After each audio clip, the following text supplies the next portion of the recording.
BJP एक ऐसी शख्सियत का पार्टी है, एक ऐसी महान शख्सियत जिन्होंने पार्लियामेंट पे खड़े होके बोला था कि देश के हित के लिए बोला था कि पार्टी आती रहेगी, जाती रहेगी, बनती रहेगी, बिगड़ती रहेगी, लेकिन देश कभी मिटना नहीं चाहिए। और उनका विचारधारा जो वो देश के हित के लिए था। लेकिन आज के जो बीजेपी वाले हैं, उन लोग देश में नफरत बढ़ रहे हैं, हर हिस्से में नफरत पहुंचा दिए हैं उन लोगों ने। और आज की बीजेपी वालों ने देश को लूट के विदेशों में देश का पैसा इन्वेस्ट कर रहे हैं। और उनका विचारधारा का मतलब ऐसा दर्जा उड़ाया है उन लोगों ने कि मतलब उनका विचारधारा का कोई मूल नहीं रहा। आज उन्होंने बोला था कुछ भी हो जाए देश मिटना नहीं चाहिए, पर आज उन लोगों ने मिलके देश को लूट रहे हैं, देश को मिटा रहे हैं, देश का संपत्ति किसी विदेशों में डाल रहे हैं। ये तो एविडेंस आप लोगों के सामने ही है, हमारे सामने ही है। और हमारे गृह मंत्री आज कल मतलब 2-3 दिनों से मतलब असम में चुनाव प्रचार करने आ रहे हैं। और जितने भी प्रचार में गए हैं वो एक ही बात को बोल रहे हैं कि घुसपैठियों को वो देश से मिटा देंगे, देश में घुसने नहीं देंगे।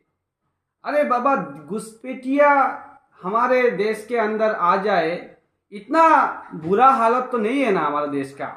जवान इतना कमजोर नहीं है कि इतना आसानी से घुसपैठिए लोग हमारे अंदर आ जाएंगे, देश के अंदर आ जाएंगे। और उन्होंने भाषण में ये कहा कि आज इस बार हमारे असम में तीसरे बार के लिए बीजेपी सरकार बनने जा रही है। तो पहले बार जब बीजेपी सरकार बना था तब बीजेपी सरकार ने घुसपैठियों को पहचानने में लगाया। 5 साल लग गए बीजेपी को घुसपैठियों को पहचानने में। और सेकेंड टर्म में उन लोगों ने उस घुसपैठियों को पहचान लिया। और इस बार वो वोट मांग रहे हैं कि और 5 साल हमको मौका दे दो ताकि हम उन घुसपैठियों को चुन चुन के निकाल सके। क्या आप 5 साल में तो बोले थे कि 5 साल लगे थे आपको ढूंढने में, तो आप क्यों आपको 5 साल मौका दे कि चुन चुन के निकलोगे आप? तो ये घुसपैठियों वाला जो बात है वो हमारे लिए मतलब कोई ऐसा अच्छा मुद्दा नहीं है। हमारे इधर इतना घुसपैठी नहीं है क्योंकि पूरे देश में बहुत सारे स्टेट है जो इंटरनेशनल बॉर्डर को शेयर कर रहे हैं, अकेला हमारा आसाम नहीं है। तो इसके बारे में और आपने बोला था, हमारे गृह मंत्री श्री अमित शाह जी बोले थे कि कुछ डेवलपमेंट के भी बात किए थे, जैसे Silchar Guwahati high speed corridor, ऐसा उस टाइप का अगर 2-3-4 कॉरिडोर के बारे में अगर बोलते ना, तब हमको सच में सुकून मिलता, अच्छा लगता। क्योंकि डेवलपमेंट के बारे में बात करना चाहिए। और 2-3-4 डेवलपमेंट के बात किए, बहुत अच्छा लगा, धन्यवाद उनको। और अगली बार अगर अमित शाह जी आए या कोई भी मिनिस्ट्री आए, प्लीज उन लोगों को बोलना कि घुसपैठिया ऐसा ऐसा हिंदू मुस्लिम जात पात का बात ना करे, कुछ 1-2 बात ही सही डेवलपमेंट का बात करे। वो हमारे लिए अच्छा है, वो हमारे नेक्स्ट जनरेशन के लिए अच्छा है।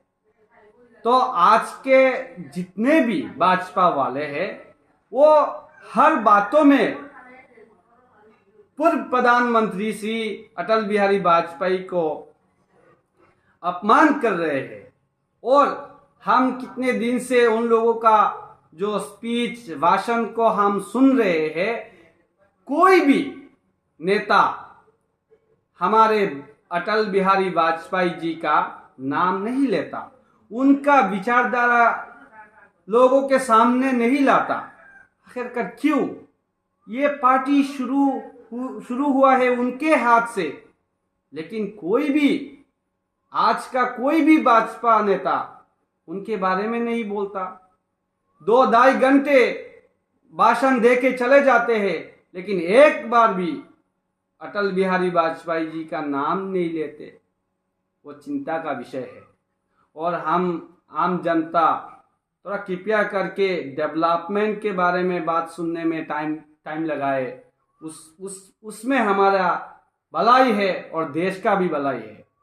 ये ऐसा वैसा जात पात घुसपैठिया ऐसा बांग्लादेशी या कुछ भी टेररिज्म का बात अगर सुने तो हमारे लिए बहुत खतरा है और नेक्स्ट जनरेशन के लिए भी खतरा होगा। तो कृपया करके जितने भी बड़े नेता या सम्मानित लोग आएंगे उन लोगों को बोल देना कि कृपया करके थोड़ा डेवलपमेंट का बात कीजिएगा। ऐसा मतलब कोई टाइम वेस्टिंग बात मत कीजिएगा, क्योंकि हमारे आज का जनरेशन जो है वो डेवलपमेंट मांग रहा है, ना कि कोई ऐसा वैसा बात। नमस्ते, जय हिंद, जय भारत, अस्सलाम वालेकुम।